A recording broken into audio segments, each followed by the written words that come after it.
Hey everyone, so I wanted to make another quick video, and just a heads up, if you're new to my YouTube channel, I am in the midst of getting my studio built, actually upstairs. So the videos now, they're just going to be raw, uncensored, uncut, unedited.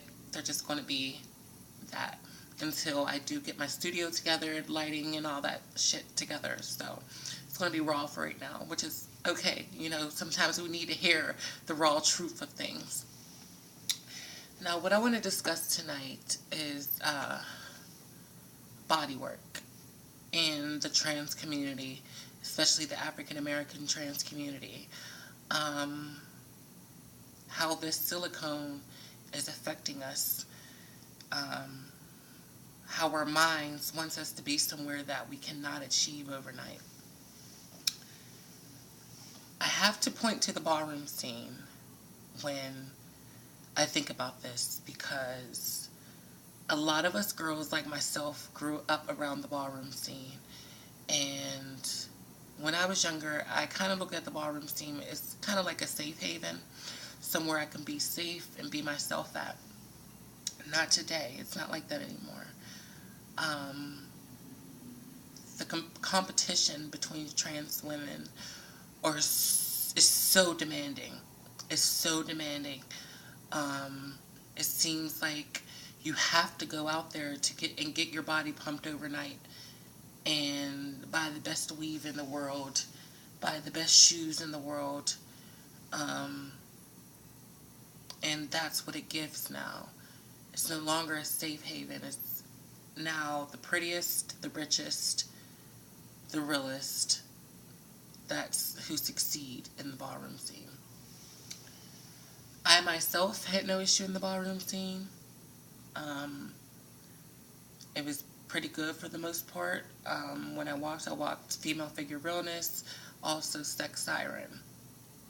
And I did good. I represented my city, quite well when it came to that. But as I got older, I started really looking at things and seeing things for what they are, and seeing trans women like myself, seeing myself for who I am. There's already a struggle that we have to endure through life. We already have to try and coexist with society. Now we have to coexist with the ballroom scene, the gay and lesbian, atmosphere. When you add transgender women to anything, you have to be sensitive to a lot of things. And this message right here goes out to all the ballroom leaders. These children that are being born into the ballroom scene, they are slowly being tainted into a wrong direction of the ballroom scene. There are some positive things in the scene, and there are a lot of negative things in the scene. Let's not sugarcoat what really goes on in the bathrooms.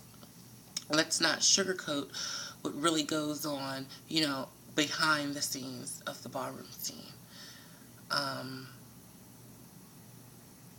People are quick, to throw a ball for a financial purpose. Usually for themselves, not even for the community. It's usually to line their pockets. Which is fine. I mean, do your thing. But when it comes to transgender women being involved in the ballroom scene, you guys are making it a standard, a must for these girls to be a figure eight, to have the best hair, to have the best clothes, the best shoes. And a lot of these girls aren't even financially able to do this. So they look for other means, stealing it, getting somebody else to steal it for them, getting somebody else to buy hotel rooms for them with stolen credit cards. All that, all the craft and shit.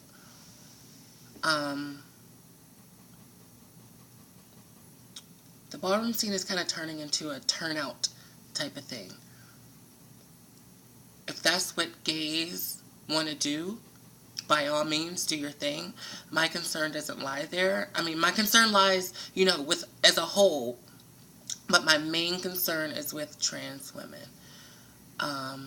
It's so sad to see a young lady want to be in the ballroom scene and be chopped because she's not pretty enough, or she's not good enough to be there. She doesn't have enough money. It's sad to see that. That's sad. That really mentally messes up a lot of these young girls. It messed me up in a sense. I mean, I didn't go through that chop phase, but as much attention I was getting from the ballroom scene, I lost track of life. I lost track of what was really important in my life. I started not to care. I just wanted to impress everybody in the ballroom scene who was watching me. And that's what I was going through at that time.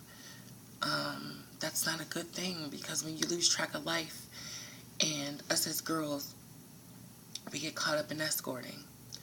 We get caught up in drugs. We get caught up in going to jail, back and forth to jail. We get caught up in a lot of things that, if that influence didn't exist, we wouldn't be around that. Everyone is able to make their own decisions. That is true. But as a young trans woman, with nowhere else to go, no one else to say no, no one else to say yes, no one else to help, and you find this group of people in the ballroom scene who you think you can call your family, and they do nothing but push you into a negative direction. That's not everyone's goal, but that's most of the goal. People don't care about the people anymore in the scene. They just want their name, their brand to be established. There are houses, and the goal for those houses to exist is to have the hottest people out. To have the best looking female figures, the best looking realness boys, the best looking schoolboys, the best, period. First of all, no human being will ever reach perfection. That's first and foremost. Secondly, what about those children who actually need the ballroom scene? What about those children who aren't as pretty? What about those children who aren't rich? They get left behind. Why is that? They are getting left behind. Let's not sugarcoat it. I lived it. I can only speak on what I've been around and what I've lived. You find these young ladies wanting to fit in so bad, wanting to be accepted so bad by people we should not be discriminated against. They actually go out to get illegal body work done. Silicone poisoning is real. It's very real. There have been so many girls to die from laying on a bed and getting pumped by another girl who says she knows what she's doing. Yes, there are a lot of success stories.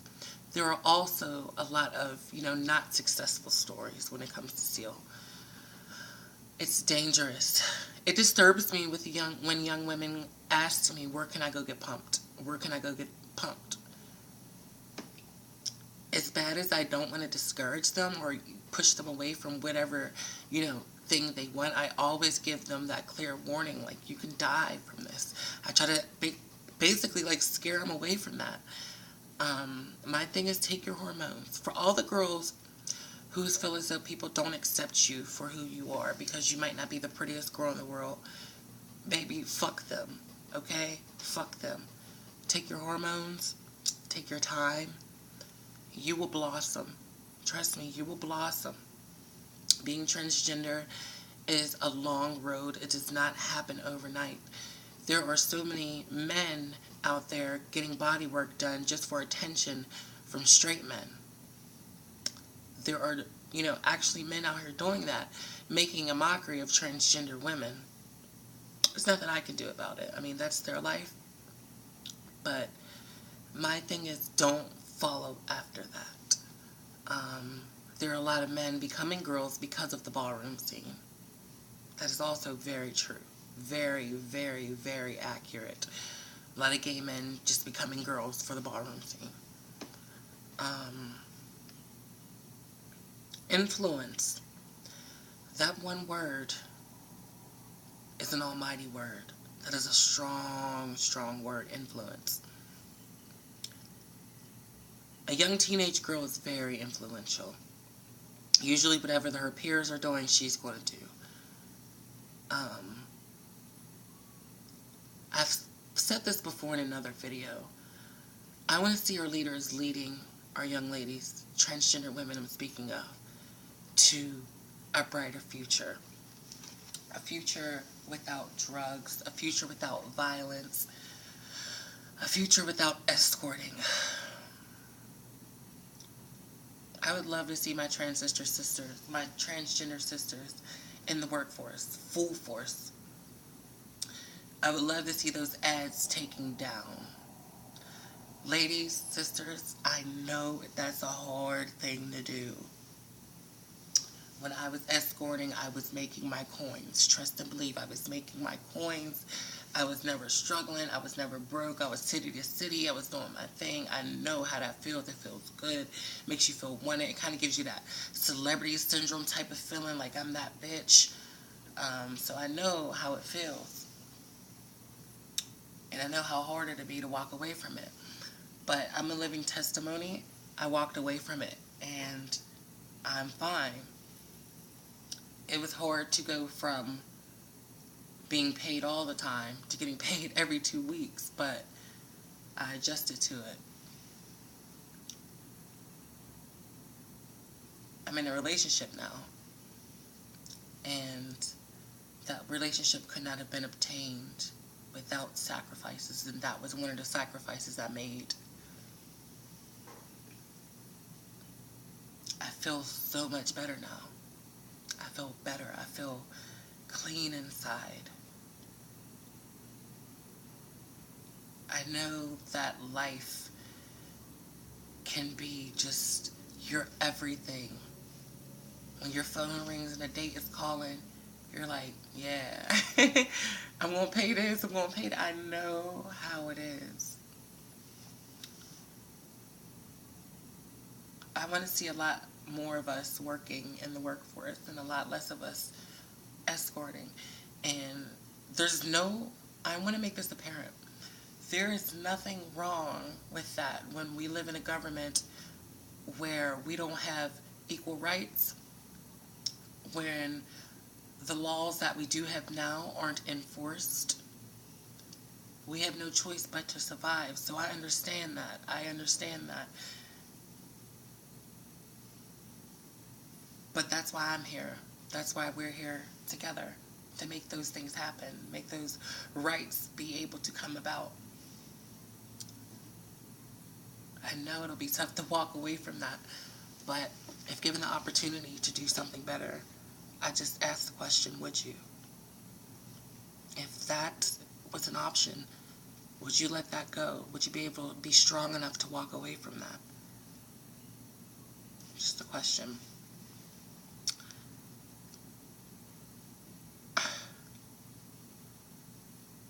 But back to what I was saying initially. I always get lost track of mine. But as far as the ballroom scene, I wish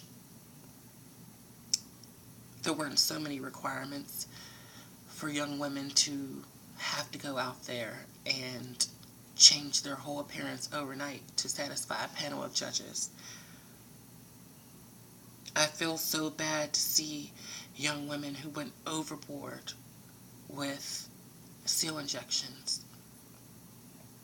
I feel horrible because you can actually see the struggle and the pain when you actually sit down and talk to these women. You can see it in their face.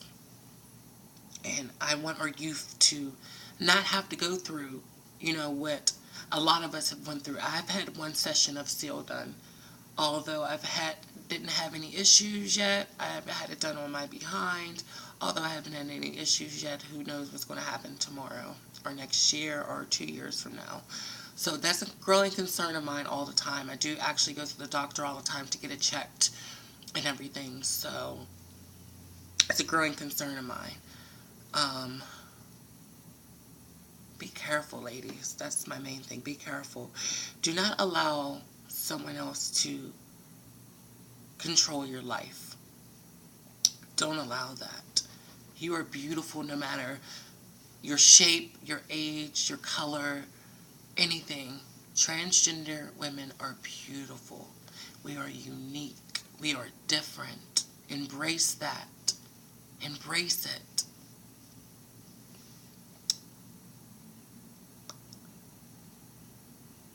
Body work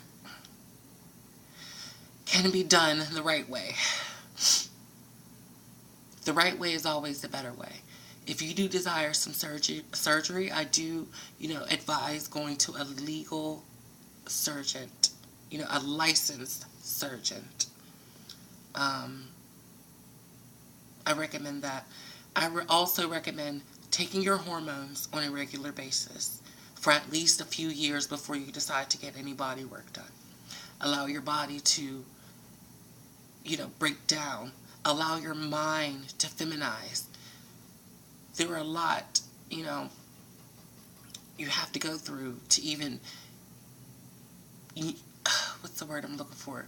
Refresh your brain to feminize all the way. When you feminize all the way, you no longer think like a man. You no longer have those qualities that may have been there a little bit at first.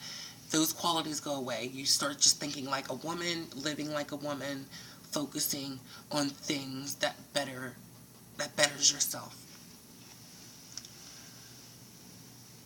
There are a lot of older transgender girls that have got lost in life and didn't have the guidance that may be offered today in today's, world. And now they're older. They're a little bitter. And they have reason to be. And I'm speaking for the African American trans community. There are, a lot of, different trans women, and I love all. But right now I'm speaking about the African American trans community, the community that I'm a part of the most. We all suffer with that body issue. We want to be just skinny. We want to be modellist. We want to live that life. And we get lost. So I just advise, as far as the illegal body work, sisters, leave it alone. It may look good at first, but years down the line, you're going to repay that, or that's going to come back to you. It always does. So just be safe. Your body is your temple. It's not worth, your life. So my mind is going in 1,000 places. I cannot wait till I get my edit things up so you don't always have to hear me say and and all that extra stuff, but I will get all that together soon. But I think, just the raw footage is the best footage because you can actually, get into the real, my feelings, and because my mind is always racing 1,000 miles per minute. Like when I start talking about something, my mind goes 1,000 miles per minute. There's so much in this head of mine that needs to get out there, and it just tries to come out at once. So, excuse that. So I just wanted to make this brief video, basically about that topic. If there's any other topics, anyone would ever like me to discuss or want to be a part of, I am going to be doing interviews, I say, in the next month or so. Just interviews with trans women, in my community as well as out of town. Sisters will be on the road during the summertime. We're going to be visiting all states that I'm available financially to visit, because it just is out of pocket right now. So all states that I am financially able to visit, I will visit. Have a little seminar at your local community centers. So I do hope that you all can come out wherever I do come about, but I will be sure to give you plenty of notice about what's going on. Please keep in mind, everyone, Sisters United. For those of you who don't know, Sisters United is a nonprofit organization that I started the beginning of this year. This should have started years ago, but I was just in the wrong mind frame. Now I'm in a better mind frame, and Sisters has been doing great. We have a lot of supporters. We have a lot of people who come down to the peer groups to, talk about change we need. We're still working on bringing everyone together. That's just going to be a struggle with anybody, and I'm willing to put in the time and the effort to bring us all together. It would be so good to get all of us transgender women, under the same roof and not fighting and doing drugs and doing all the extra shit. That would be nice to actually acknowledge us for something positive, for us to actually get rights written for us to actually be in the workforce, for us to actually not be discriminated against. That would be wonderful, for us to be acknowledged. We need to be acknowledged. The world calls us men. The world calls us prostitutes. The world calls us disgusting creatures who are going to hell, etc., etc., etc. There are a whole bunch of homophobic topics and titles that people create about us. So we need to change that. We need to show them that we are human beings, that we can, we are able to hold normal conversations. We're able to live normal lives. We're out here. So only way to destroy a stereotype is to erase, the stereotype. That's the only way to start that over. We have to stop doing the shit that they're saying we're doing. We are doing it. We are doing it. We can be a bit messy sometimes. So, yeah, so I got that out. I just wanted to jot this video down just while I had it fresh on my mind. I hope you enjoyed it. Please, again, keep in mind, Sisters United. It's going to be on the road this summer, 2014. Also, add me on Facebook. For those of you who aren't on my Facebook page, please feel free to add me at Ciora Legrand. My first name, Ciora, Legrand, Legrand. Also, you can add me on SoundCloud, same name.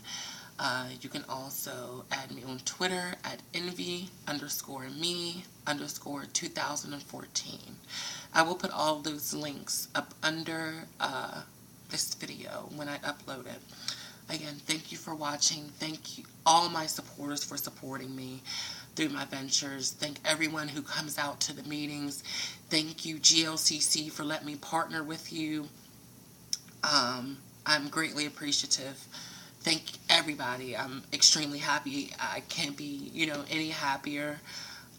We're starting, small, starting from the bottom, like Drake said, and we're trying to get there. So we're going to get there. Love you all. Thank you for your support. Have a good night.